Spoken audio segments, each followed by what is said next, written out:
Welcome to another episode of Two Guys Who Dive, straight out of Del Rio, Texas, with your hosts Rob Wade and Robert Garza. This episode, Saturday, March 10th, 2012. Episode 6, Back to the Basics.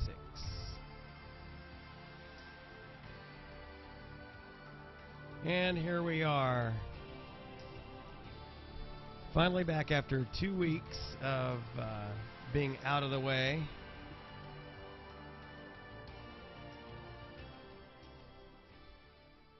Sidelined because of health problems.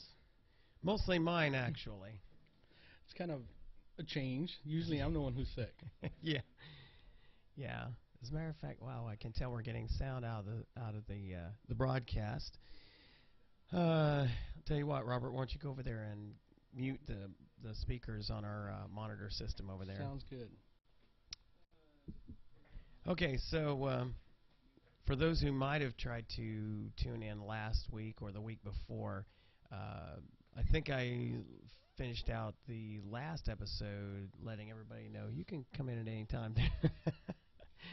I finished out the last episode by letting everybody know that we had a local theater production, Showstoppers, that I and my wife and a number of my friends were participating in, and we had a lot of fun with that. But interestingly, not only did that sideline our opportunities to do the podcast, because it's really difficult with how busy I and ScubaBob are to get together on an alternate time to do this, although we really want to try to set that up. So we do have a plan B, plan C, plan D. Yeah, definitely. But as it so happens, we got into the production, which was actually a pretty good show. Boy, this is really bad with this monitor sitting right here. I'm going to see if I can make some adjustments here. We can't see your face, right? I know, isn't that sad? Although people saw plenty of it during the show, I'm sure. The show was basically a conglomeration of just show tunes from different shows, some of which that the Upstagers have done, some that the Upstagers might like to do. But the problem was various members of the cast were getting sick at different points, and I got hit pretty hard the opening weekend. It was tough. Friday night, which was the opening, I get up on the stage and do my first number, which was a duet with my wife. I love doing duets with Tara. But I was like, wow, I'm not feeling well. I started getting, you're out there on the stage. It's kind of like being in the studio here. We've got these hot lights shining on us, but the stage lights there are even hotter, and I was starting to get a chill. I'm like, that's unusual. Usually I'm sweating bullets up there, especially in the kind of costume that I was in. But so get off the stage, and I go backstage, changing for my the next number I was going to be in. Show's progressing well. Audience is loving it. Go back out there for another number, and really was starting to feel serious chill. I just couldn't get warm. By intermission, I was sitting back in the guys' dressing room, and I'm like throwing everything I can on top of me to warm up. I mean, I've got my costume on for the second act, which is a full suit, and I'm taking my leather coat and I'm throwing it on top of me. I'm buried back there, trying to keep warm, and I just was getting uncontrollable shakes. I mean, the kind that your whole body just tenses up. You feel like by the time it was over with, I felt like I'd done like the P90X. Because, every muscle, it was like, get warm. It was insane. And then I was getting nauseous too. Maybe somebody had tased you and you just didn't know That's it. that's gotta be it. I didn't know you were at the show. Yeah. Which you didn't attend, by the way. I'm a little hurt. I'm a little hurt. Only a little hurt. I'm sorry. Just been extremely busy, to say the least. Likely story. It's the truth. It's the truth. So getting home at 5:30, almost 6 o'clock. Right. And starting to have dinner and just tired. I'm on my feet for 10 hours a day, so it's. What do you do on your feet for 10 hours? Walking around, actually, at work. Just walking. Yeah, at work. We're on our feet a lot, so hence the word we're working the beat. We're actually on our feet, so it's very tiring. By the end of the day, it's just because of where I work. Since the terrain is it's not like a flat area. It's up and down and stairs and ramps and everything. So it's like a full workout. So I get home really tired. But I apologize for not making your That's okay. I won't take it personally. Your production too much. It was okay. I mean, I'm not as big a fan of Barry Manilow. Yeah, there was no Barry Manilow in the show. No Barry. There was no. Then Barry. I'm glad I didn't go. The only show that he could be credited with that I'm aware of is Copacabana. Right. You haven't done that one? No. Although I was looking at some of the music. YouTube is a great resource. I was looking up some of the different musicals, and actually that show is kind of interesting. It would be an interesting show to do. I don't think we'd ever do it in Del Rio, but it's just one of those. I think you would do a wicked Barry Manilow. I'm not as old as he is now. Besides, the show really, Copacabana really does tell the story of the characters in that song. So you see them. I guess I probably could pull it off. I mean, I've played a lot younger and I've played a lot older, so I know makeup does wonders.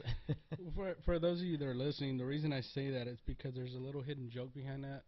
You got to come on a night dive with us, and you'll understand exactly what I'm talking about. Absolutely. Yeah, there's kind of a ritual that we have now on which I started. Yes, it's all his fault because let's see, what was it? It was after watching the movie Hellboy. That's what happened. That's right. Yeah. For those who have never seen that movie, there's at the end there's a scene they're commiserating. Yeah, where they're feeling a little happy in Hellboy. Well, it's actually the other guy, the fish guy. Right. What's his name? Sabian. I think Sabian. Sabian. Yeah, Sabian starts singing. He fell in love with the princess and he starts singing a Barry Manilow song, and it just hit me one day. We're doing a night dive and I started singing this song out in the middle of the lake. And I'm like, no. And he hates. he likes Barry Manilow. He just hates that one song. So of course, me, the type of person that I am, I just had to sing it even more. Yeah, that was just wrong. And the funny thing was, he started to sing it, and he knocked it out of the park. It was a home run. Well, just because I hate that song doesn't mean I can't do that song. You sing it so well, which is so funny. That's sad. Well, it's really the same kind of thing happened in this show. I hate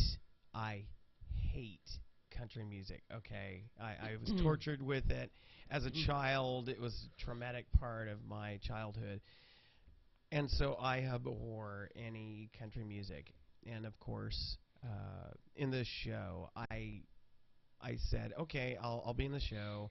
I didn't have any particular songs I wanted to do, and they were really soliciting a number of us. Hey, is there any song that you really want to do? You wanted to do something that you really liked from a show that we did, or something that from a show that we haven't done it you really wanted to do? And I'm like, no, there's nothing I want to do. Just plug me in where you need me. I'll fill in the blanks. Of course, when you leave yourself wide open, that is often a mistake. You find yourself singing Johnny Cash? Almost. Ended up singing a song from a musical that two guys who used to own the Brinkley Mansion. They wrote a show. They live in San Antonio. They wrote a show about Dr. Brinkley and his life and the creation of the radio station XERF. The home of Wolfman Jack. For those of you who know your radio history. Did they talk about the experiments he used to do? Well, I'm sure it's in the play, but the musical just tells the story of different different characters in there, and one of those is, I guess, a personality from the radio station, the Lonesome Cowboy. And so there's this song that I said, okay, I'll do the song, and it's actually the lyrics of it are very poignant for those who are fathers or want to be a father. The lyrics do really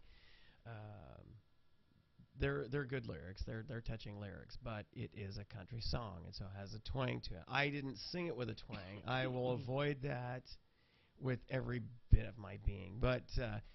So I sold it the way I wanted to sell it, but it's just one of those things. It's just like we were talking about with the Barry Manilow song. Just because I don't like the song doesn't mean I can't sell the song. So I did it. I think they were because they came to see it opening night. Good thing I hadn't completely crashed as far as my physical health at that point. But I think they were pleased with it, which is good. You never want to trash somebody else's song on stage, and you never want to go to a presentation where somebody's doing one of your numbers and they totally massacre it. Yeah, nobody wants to see that. So I did the best I could with it. I think they were pleased with it, and that's good. So, but gosh, oh man, I do hate country music. So yes, back to our story. Yeah. Not a fan of the particular song, and you can share the song if you want. I'm sure somebody will torture me with it later. No. I'm not going to say the song. If you've seen the movie Hellboy, you know exactly which one I'm talking about. And if not, and don't want to see the movie like that, then I totally understand, because the title is a little out there. But come out on a night dive, and you'll experience it firsthand. Trust me. So now it's become kind of a ritual at the end of the dive. And there was a day one that just came out, too. About 2 summers ago. I'm not exactly sure how that came out. I don't know how that one came out. Because I like to make fun of the characters of the show Green Acres. That one wasn't me. Yeah. That's the cast of characters in that show. For those who've ever watched Green Acres, can appreciate the characters. And the theme song is sung by Eddie Albert, the star of the show, or the co-star of the show, along with Ava Gabor, one of the Gabor sisters. And so for some reason, I'm not sure exactly what spawned it, we started Green Acres. So we know we break into that as soon as we finish a dive. We're strange. I'm sorry. But you know what? That's just all part of the rituals of having fun with the show. Yeah. With the diving. I mean, you just go out there and just have fun with it. Yeah. Just go and have fun. There's serious aspects to it, and that's kind of why this episode is back to basics. We're gonna kind of talk about the basic features, what the dive course is about, because we are getting ready to start up classes again, and a little bit later I'll share with you the dates as we currently have them posted. But even though the basics are that you want to pay attention to all your skill sets and make sure you know what you're doing and what your buddy is doing, ultimately it is recreational diving, and so you want to have fun with it. It's recreational. So anything you can do to make it more fun, we definitely encourage that, and you will definitely see that with us. If you go diving with us, we will have a lot of fun with it. We do try. We've got. I've added some equipment to the studio. Part of the difficulties, the technical difficulties we ran into this evening is, for some reason, bandwidth. Yeah, I ran into an interesting issue with USB bandwidth, because all the cameras that I've got in here actually run in 3 cameras, of which now 2 are currently functional, because at some point I have eaten up all the bandwidth with the USB ports on here. So I've got to bring myself up to speed with USB configuration to make sure I get the bandwidth right. So I can get the 3rd camera. So right now I'm just running 2 cameras. But also I've added additional microphone here, because what we'd like to do is, once in a while bring a guest in, and I have a visitor in the studio. And we got a guest right now. Yeah, we do. Of course, she runs off. My wife is just waving as she walks out of the studio. She doesn't want to appear on camera yet, I guess. Yet. But yeah, ultimately, we'd like to bring in students, former students, just people who are interested to just get on camera and talk to us, talk with us, and to you guys about diving experience, that kind of thing. So I was looking to see if our chat room was active, and I don't see a lot going on in the Ustream chat. Let's see if it's going to load up the Facebook chat. It says loading. I've noticed that Facebook has just really been performing poorly lately. It doesn't matter whether it's at first I thought it was, AT&T, because both Tara and I were running into issues getting updates on our Facebook apps, and but then I noticed that even here in the studio, pulling up Facebook, it just screens won't completely draw. And I was having that problem some time back with my iPhone, and I thought it's an iPhone issue, and I thought it was AT&T. Yeah. And remember, I told you that I was just having issues. I uninstalled it, reinstalled it, right, and it turns out that it was a Facebook issue. Yeah. They got some stuff, really weird stuff going on. I think they're it's sporadic though. It doesn't exactly. Well, I've been reading and checking out some various other podcasts that I follow regularly. It sounds like that they're gearing up. They're really starting to compete heavier with Google and what Google's trying to do, because Google's doing some really jacked up stuff with Google Plus and their overall privacy policies and stuff like that. So they're trying to roll some different things into their search engine, etc. So I suspect that Facebook is trying to integrate some additional features. I mean, they've already got so much tied in there. Spotify is linked in there. Skype is linked in there. I mean, it's just everybody's getting serious about just you're everywhere all the time, which is cool. I mean, that's my big thing. I want ubiquitous presence everywhere. I want to be omnipresent, with all of my data. I don't want to have to rely on a specific piece of equipment. But, of course, the challenge is when those growing pains are happening, you run into all these weird issues and performance hits, and it frustrates users. And, at what point do you make changes thinking, oh, they're going to love this new thing, and then suddenly it crashes. Exactly, it crashes, and the users are going, that's it, I'm fed up, I'm kicking it, Facebook, you're done, I'm going back to MySpace, or I'm going to Google Plus. Now let's not get carried away, MySpace, okay? You know what? They actually grew this last quarter. I was shocked. I was watching the This Week in Tech podcast, and they were talking about twittering. Yeah, they were like, what?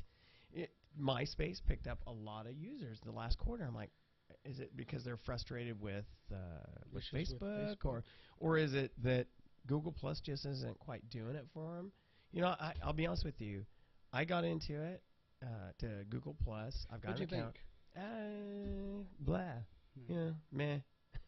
It doesn't impress me. Was it with the hype? It's another way to get from point A to point B, and I guess if you're like Lady Gaga, who I've heard is quickly shot to the top of the most has the most friends, pluses, whatever the terminology for Google Plus is, but evidently she shot to the top, and so it seems to be the hangout for your celebrities and those who stalk celebrities. And I'm like, I don't, people who are celebrities don't impress me at all. So I'm like, bleh. You can keep Google Plus if that's where all the celebrities go. Lady Gaga, you need to get a life. You need to get a clue about what reality is, because you're living in this strange world where you wear meat clothes and stuff like that, and there are people who follow you. I'm sorry. My personal opinion is y'all need some help. So what about this guy, Mitt? No, don't even get me started on him. We won't go there. This isn't a political show. However, if you go there, I'll be more than happy to talk it. Now, those who follow me on Facebook or Twitter, I'm a political activist, so I'll avoid that for the most part on this show. Unless it's something that has to do with diving, then definitely we'll want to talk about the politics that has to do with diving.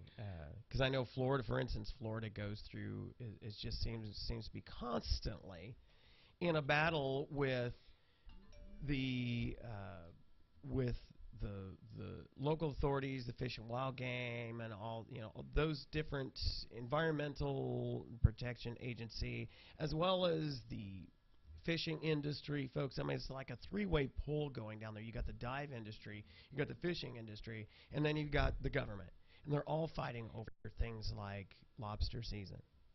I mean, seriously. I mean, that's how bad it is. I mean, every time you turn around, there's somebody's wanting control of what's going on down there. I'm like, divers just want to dive. I mean, you do have some, strange ones who they're totally into the spearfishing and that kind of stuff, and so they're somewhat predatory, and so they're kind of in competition on a very, very, very small scale with the fishing industry there. But you see all these battles going on. Oh, well, you don't want to overfish or over lobster or whatever the phrase is. So that kind of stuff is kind of interesting to watch. And then, of course, how the EPA and other agencies would affect whether we can dive locally. Amistad, you got the Fish and Wild Game, you got the Park Service, you got Border Patrol, and all of those folks can impact our ability to dive out here. And then, of course, we've got the county and the city who could potentially negatively impact our ability to dive in San Felipe Bay Creek.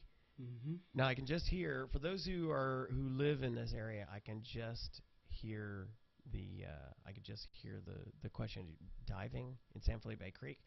Well, yeah, you swim there, and there's actually some areas that are deep enough to about 8 to 10 feet. Mm-hmm.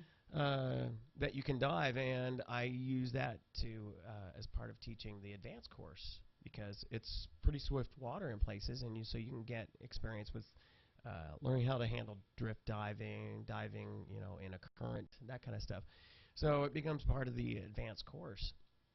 And the fact that water is a constant 72, 74 year round.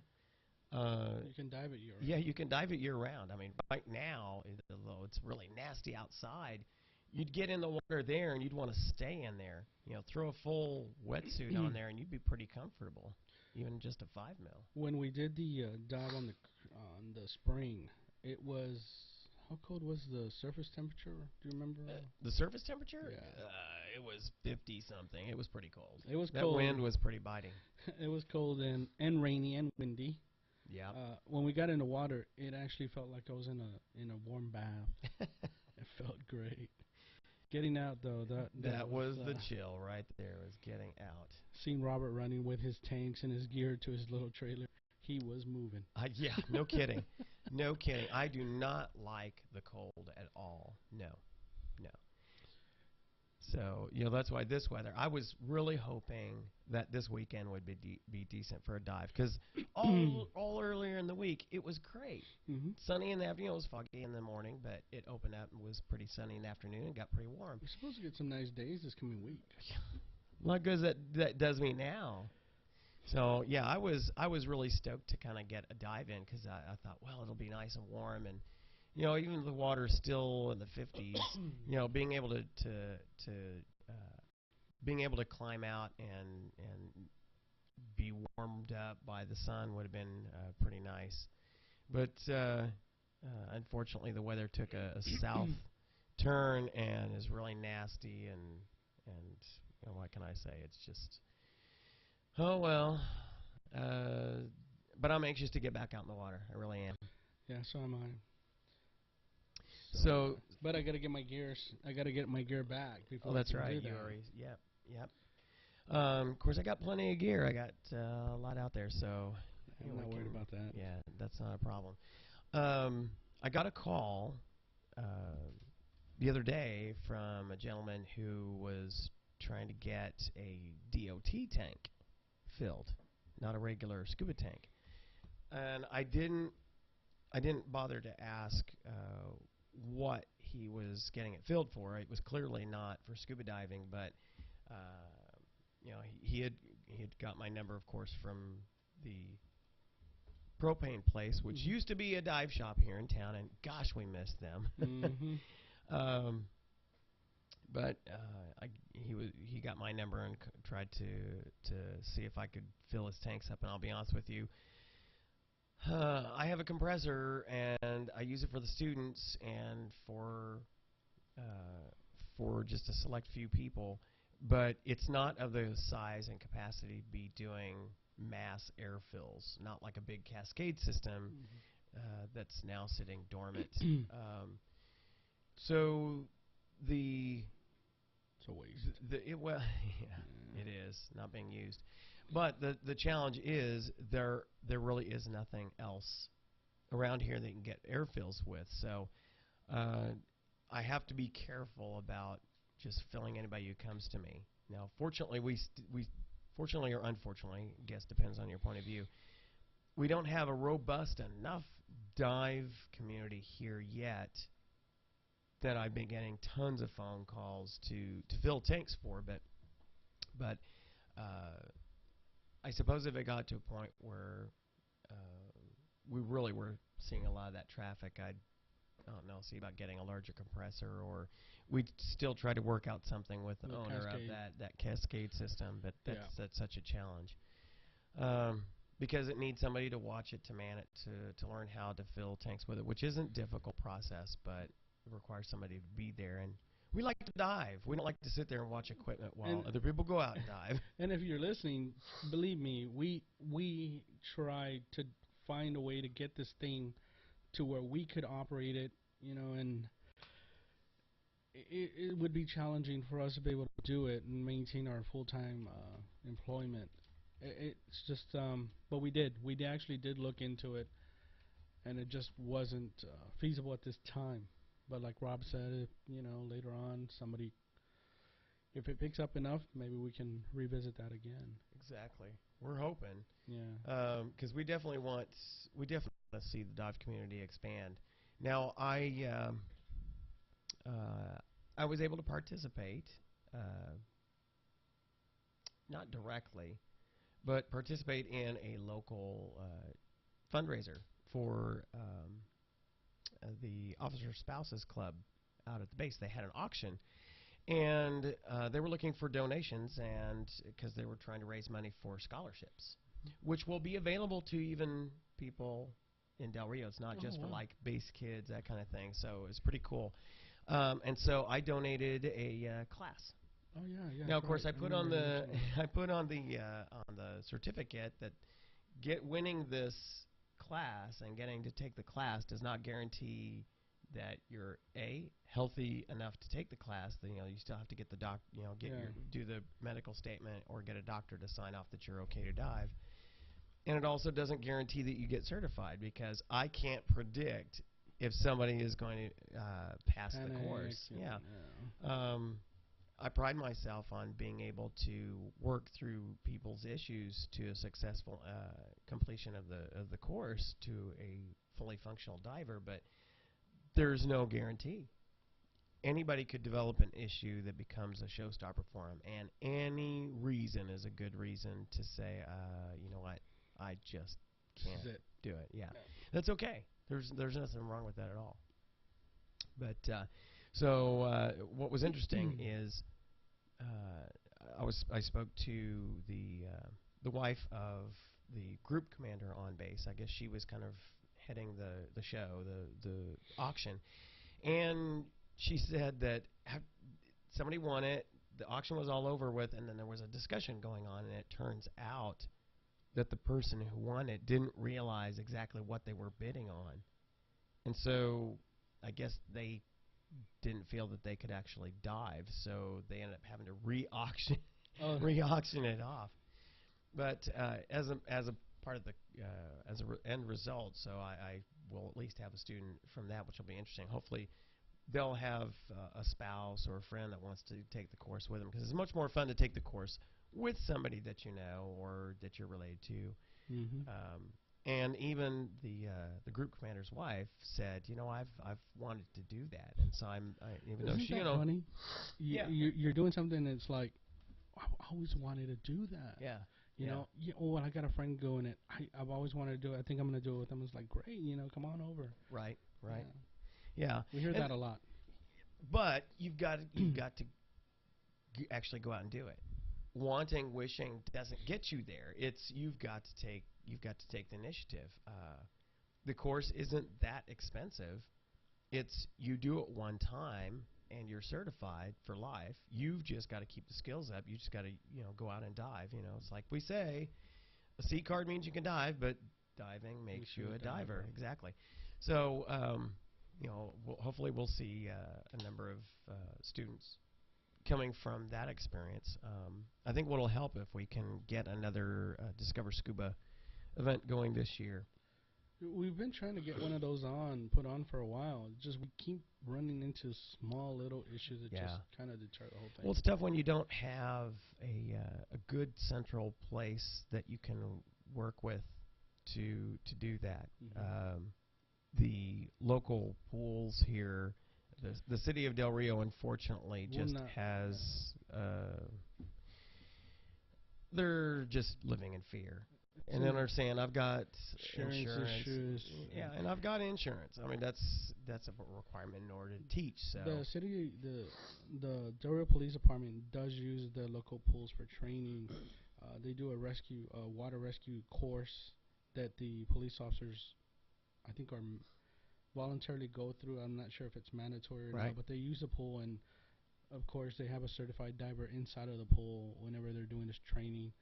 So it's police officers like myself, we do use a lot of equipment, bulletproof vests and gun belts and all this stuff that makes you sink. Yes, real quick, especially. And then we do have places that have water, like the parks. And there has been numerous times when there's been foot chases through the park. So at any one given time, anybody can fall. Nobody into walking the water. on the water, though. No, unfortunately, they don't walk on water. But you can fall into the water, and that could pose a problem, especially in the dark. So you got to know how to take care of yourself. So they offer this course, and I did talk to one of them and to see if we could use the pool, but the city just will not allow it. So I guess we're stumped on that one.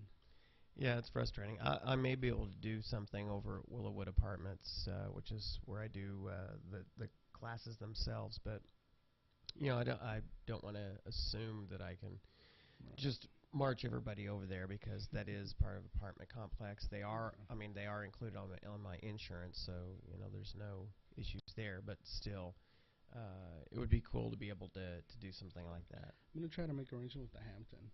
Give them a call. We've been trying to do that, but just getting a hold of them to do it, to make it happen. The Ramada Inn also was one time we did it the one time there, which was pretty cool. The only downside is it's within the parameters of the building, so it's a little bit more cumbersome to get people who aren't staying at the hotel in there. But if you have a pool that has an external entrance, then it's a little bit better. The fitness center, we try to do it at the fitness center, and we Then they closed down? Yeah. I heard they're going to try to reopen it. Under different ownership management, or? I think it's the same one. So what's up with that? I don't know. I heard a story, but I'll talk to you about that one later. Offline. Yeah. Okay, so back to basics. For those who are curious about diving, there's a number of agencies out there that can certify you. NAUI, PADI, SSI, SDI. There's just so many. Though the first organization to do it was actually the YMCA. And so they would actually have the oldest certified divers. But a couple of years ago, they said, you know what, we just can't, because they are multifaceted, they just couldn't compete with all the other, the two of the bigger ones, PADI, which I think is the largest one by a huge chunk, and NAUI, I think they couldn't even compete with them. So they said, you know what, we're done. So, but be that as it may, and they all pretty much have the same basic setup. You have some academics that you have to learn. In other words, you have to get the education piece of understanding about the equipment the stuff that you're wearing, the buoyancy control device, which is the jacket vest type thing that allows you to change your displacement in the water. And then learning about what the pressure does to your body, why you're not supposed to hold your breath underwater, which seems counterintuitive, but you have scuba gear that's feeding you air, so you shouldn't even feel the need to hold your breath. The how you control yourself in the water column vertically, because now as a diver, you're not just worried about going frontwards, backwards, left, and right in 2 dimensions that we do typically on the surface here. Now you have 3 dimensions. You have up and down. So you have, in geometry terms, you have your X, Y, and Z axes that you are moving in. You're moving in 3 dimensions now. And so all of those are fraught with things you need to understand about what's going on.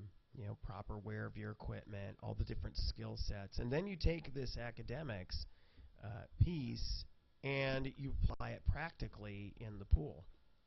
And so in the pool, we take you through 5 confined water dives, is how they're technically called, confined water.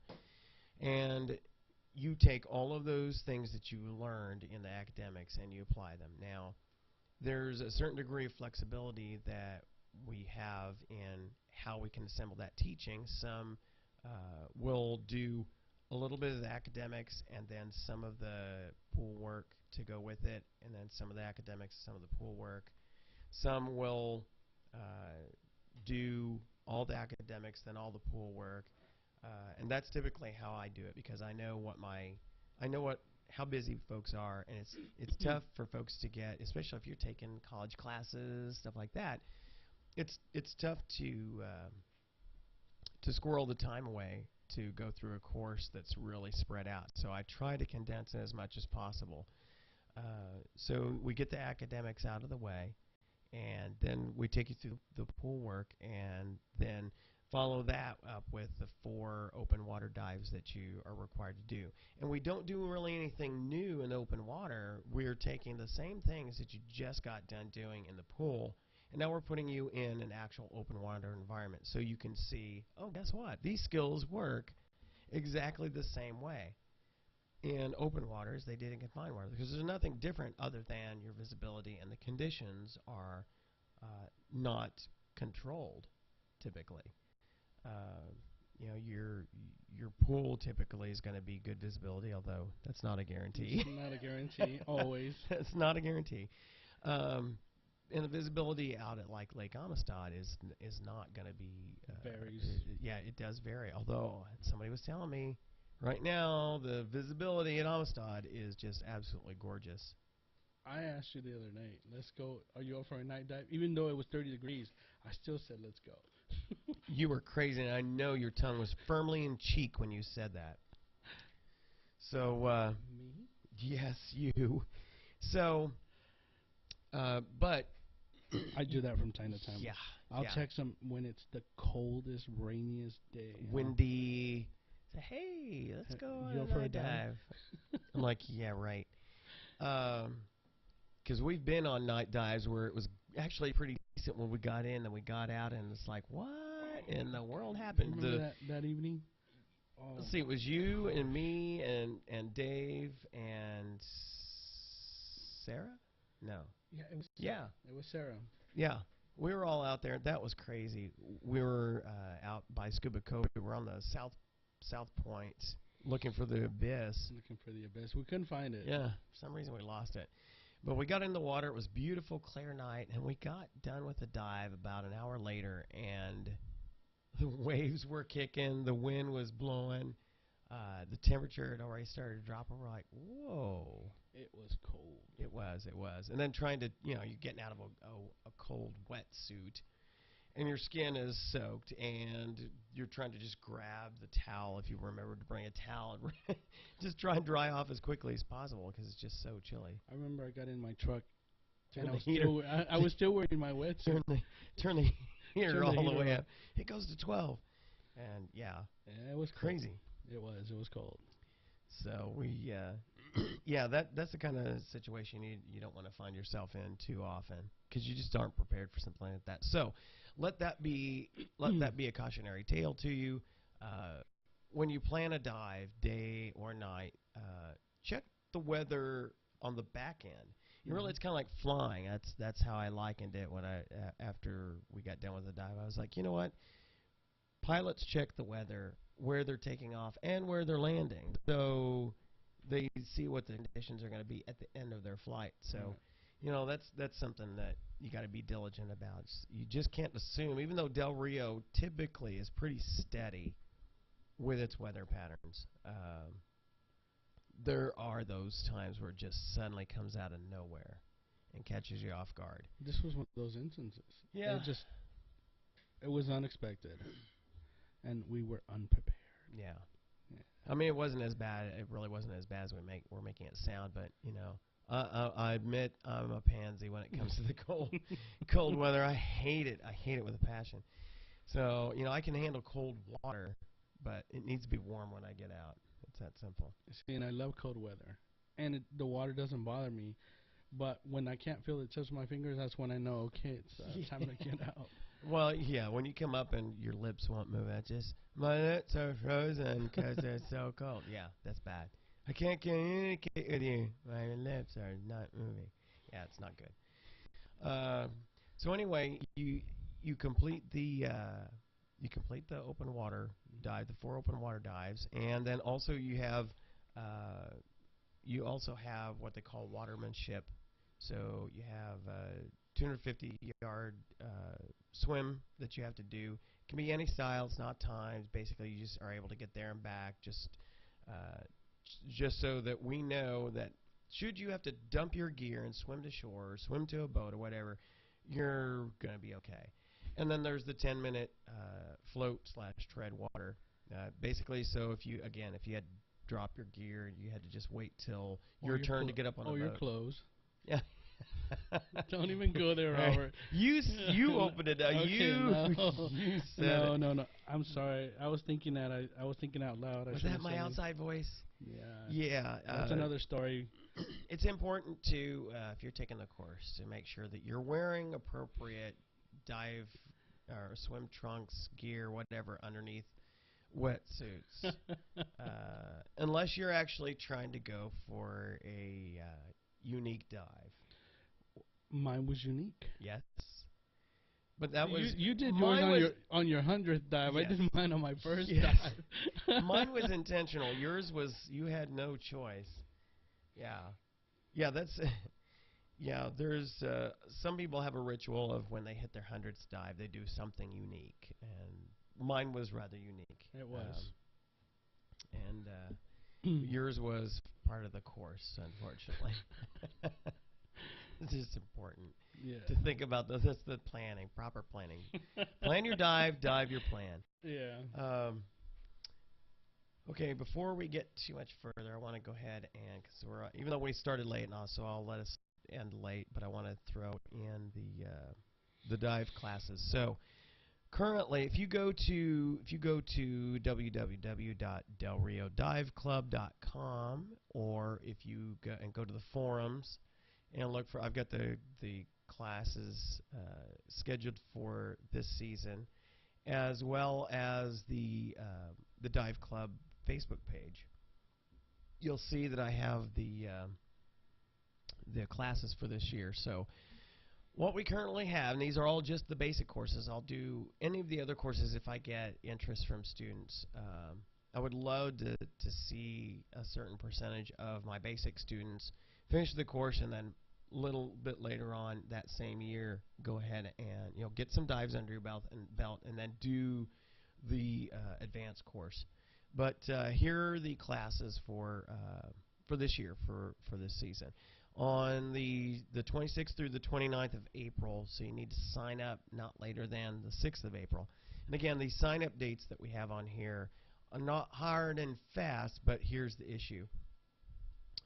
I run a lean operation. I don't maintain a lot of stock on stuff, so I order the materials as I have students. So by signing up by the 6th of April, giving me a deposit, I can order your materials and get it in time so that you have, a couple of weeks to study the materials and answer the questions at the end. There's 5 chapters or sections, if you will, in the student workbook. So you need to answer the questions that are at the end of those, because that's what we're going to be discussing, going over, and doing some prescriptive teaching over when we get together. But it's a great self-study. You can do it online too. It costs you another $150, I think, to do just that part online. But then at the end, you've got a certificate that you can print out from me that shows me that you've passed the test, the academics test, and now we can just concentrate on the practical stuff. But otherwise, you do the self-study, and then we get together and do the prescriptive teaching over the academics. So 26 through 29 April, sign up not later than 6 April. In May, we have 24 through 27 May, sign up not later than the 4th of May. Then we have 28th of June through the 1st of July, just in time for 4th of July weekend. Sign up not later than 8 June. And then for July, we have 26 through 29 July, sign up not later than 6 July. And then 23rd through 26th of August, sign up not later than the 3rd of August. That's as far as I've programmed out. But you will put on classes outside of those dates, correct? Oh, absolutely, absolutely. Yeah. I do classes, even though I can technically teach 8 at a time without a certified assistant. Because of the visibility typically being the way it is, I set my limits at 6 students per. I found that that's a manageable number given the conditions out here. That's the reasonable and prudent thing to do as an instructor. And I will do one-on-ones or smaller as requested, but it costs you extra to do that because these are times that I've programmed away, and quite frankly, I don't want to spend all my time teaching. I do this because I love to do it, not because I'm trying to make a lot of money at it. If I can just break even, I'm happy. Mm-hmm. But my big thing is I want to be able to teach at least once a month, and still have plenty of time to just go out and actually do recreational diving, yeah. and then just other stuff, because I've got a full platter. I do. I lead praise and worship at our church for both an adult and a youth team, and I'm in a contemporary Christian band, which we're gigging a lot. So, and then if I ever decide to jump in another show, although I don't know of anything the rest of this year that I want to be involved in, so that may not be a big thing, but all that stuff takes up a lot of time. It does. And then every once in a while I would like to take my wife out to dinner and a movie, and because this is going to be a blockbuster year for some great movies. I'm you excited. Think so? Oh yeah, we got the Avengers movie coming out. That's right. You got Prometheus, the prequel to Aliens. Those are. Oh man, I'm just excited. Have you gone to go see Act of Valor yet? No. I want to go see I'm not big into the war movies, military movies. Even though I'm an Air Force kid, I've just those typically Band of Brothers. I just make you cry. It's okay, Robert. I just can't get in. I probably would if I accidentally watched it. I'd probably say okay, but I just can't see myself paying money to go see it. Although I've heard lots of great things about it. I want to check it out. I want to see it. Tara and I did go see John Carter. How was that? Great movie. Great movie. Awesome in 3D. Is it 3D? Okay. I was going to ask you. Is awesome it in 3D. And well, it's Edgar Rice Burroughs. So if you've read the book or followed any of they did like a paperback or comic book series for a while, I think, if I recall correctly.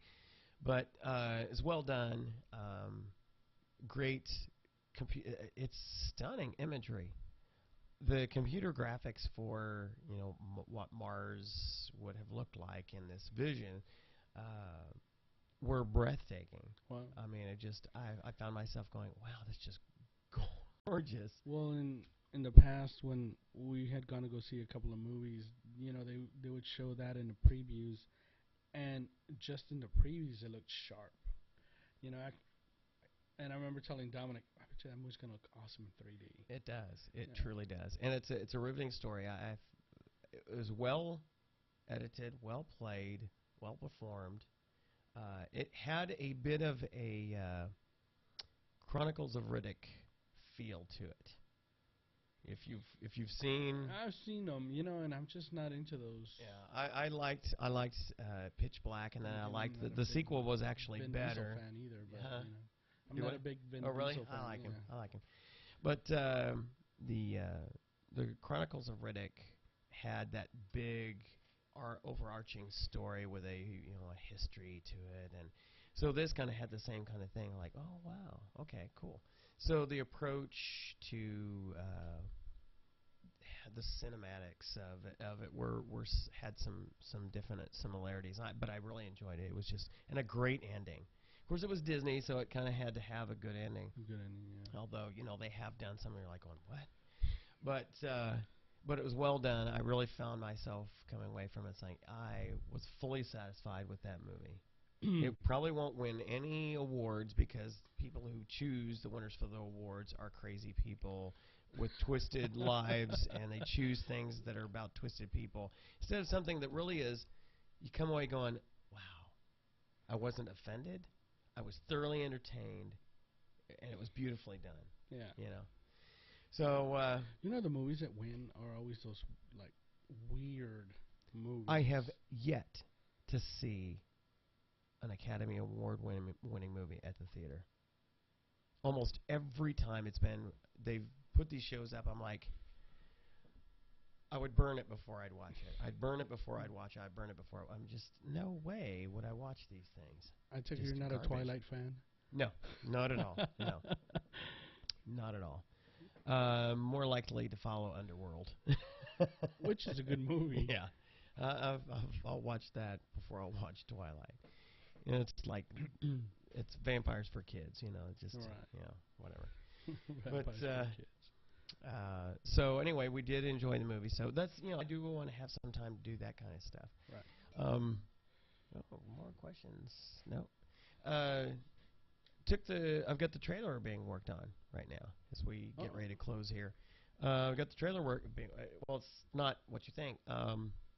For those who have followed my Facebook adventures and seen some of my posts on the mobile dive center, our dive trailer,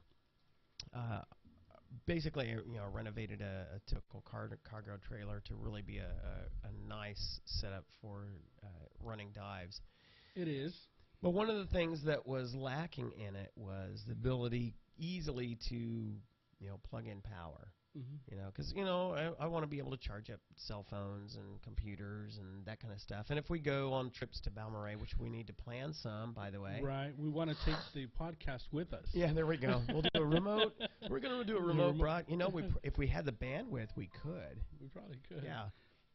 But what I've got a friend of mine who knows how to do all that electrical stuff for like RVs and trailers, that kind of thing. So I've dropped it off with him, so he's gonna set up some electrical system in there for regular 110 type. Great, that I can, because I got a small 1500 watt generator that I can plug into that and run power, but then I want to also be able to just plug into shore support like RVs do. Right. So when we go up to Balmoral, if we don't get a cabin or something, then we can we still have a place to plug in, have electricity, and all that fun stuff. Speaking of trips, we need to get those rolling. We do, because last year we lost out because everything was booked up. So we need to get in fact, some dates. They're probably already booked up. We need to start looking into that. Yeah. As a matter of fact, for those who are still with us or are watching this after it's loaded up onto YouTube, we invite you to come by the Dive Club meeting. If you go to the website and the Facebook page, have it posted on there. It's next Thursday. Next Thursday at Buffalo Wings and Rings. We'll be there, with or without you. But yeah, stop by, say hi. If you're a diver, and are just looking to connect with other divers, that's what the main reason for the club is, just to connect divers with divers. But if you're not a diver and you're just interested, we definitely invite you to come out and just talk to us. We'd love to meet you. Maybe get you an opportunity to just try it out in a pool or something. We could do just a one-on-one kind of discover scuba. Just see if it's something you might want to try out, and then get you into a class this year and get to diving with us. So next Thursday, or this coming Thursday, at Buffalo Wings and Rings, 7 o'clock. Be there. We'll look forward to seeing you there. We'll probably be moving the meeting to Taco Bell when it opens. I'm looking forward to that. No. Yeah, we'll be moving. When is that supposed to open? Do you know? We went by there earlier, and I saw the building, and it looks like it's. I know the interior complete. Looks like it's pretty done. They've just got to put the signs up and everything like that. Yeah, so soon I hope. I can't wait. Yeah, me too. I've been anxious for that to get rolling. It was a sad day for me when they closed the one down. It's just so funny that it's opening up across the street from where it used to be. From what people have been telling me, it needed to close down. It was pretty bad. Yeah, it was pretty bad. I remember when it opened, when the original one opened. I never got sick there, but yeah. A lot of people were horror stories. Yeah. So it's under new ownership, new deal. Let's see if they get some decent help in there and can make a go of it. And they should be opening up Little Caesars closed down. They're moving locations. Yeah, to Bedell. To Bedell, right. Well, it's still not open, so they closed because they're moving all their equipment over there. And then Wingstop should be opening on that. Is it going to that same strip? So we'll have 2 wings places. Yeah. And still no Red Lobster. No Red Lobster, no Olive Garden. What's up with that? Come on now. All right. I'm putting it out there. Red Lobster, you need to come here. City of Del Rio, you need to contact Red Lobster. Yep. Get them here. Get Red Lobster, get Olive Garden. You get those 2 things there, and this town will be set. It will. Now, real quickly, before we go, I will share, though, I have now been to Las Playas a couple of times now to get their seafood, and because I'm a big snow crab fan. Love me some snow crab. And Tara and I went out as part of our little date night, and we had it there, and they're consistently good with that stuff. So it'll do. But, man, I just love the variety of stuff you can get at a Red Lobster. So, by all means, let's get one here. It's about time. Get these stodgy old ranchers here that don't want to see Del Rio grow.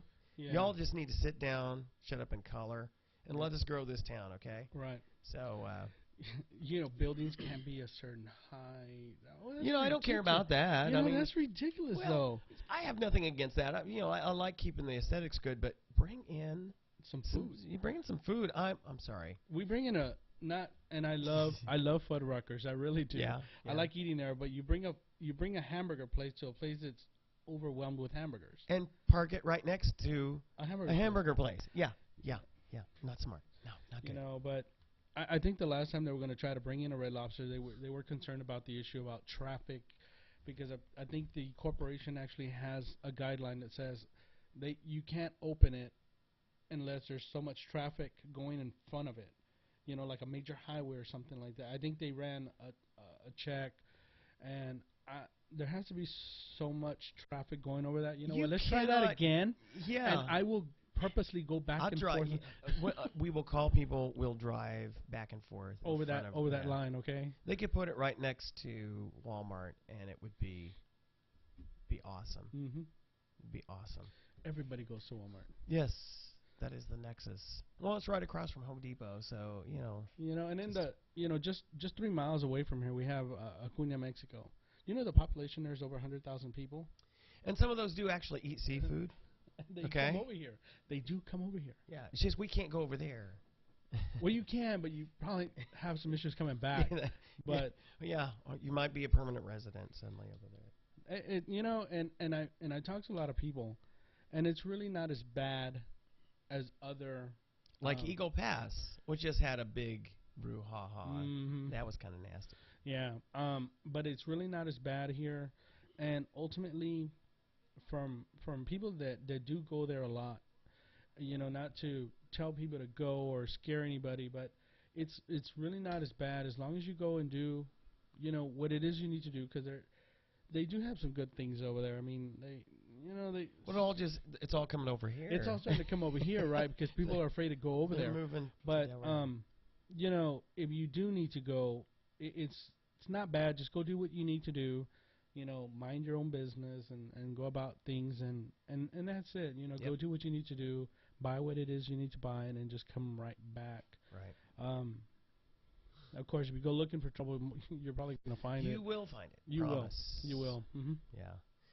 So anyway, so hopefully by midweek, I'll have my mobile dive center back with electrical power.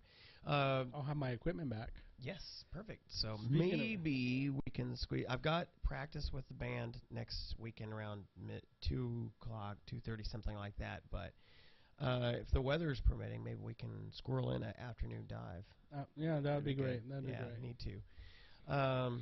So, like to see you at the Dive Club meeting Thursday at 7 o'clock, Buffalo Wings and Rings, and help us plan some of the trips, some of the trips this year. So, without any further ado, we're finishing up a little late because we got started a little late, and I'll burn this onto YouTube a little bit later this evening, so those of you who didn't catch it all or want to catch it later can check it out, and hopefully we'll be right back on our regular schedule and with all the equipment working correctly.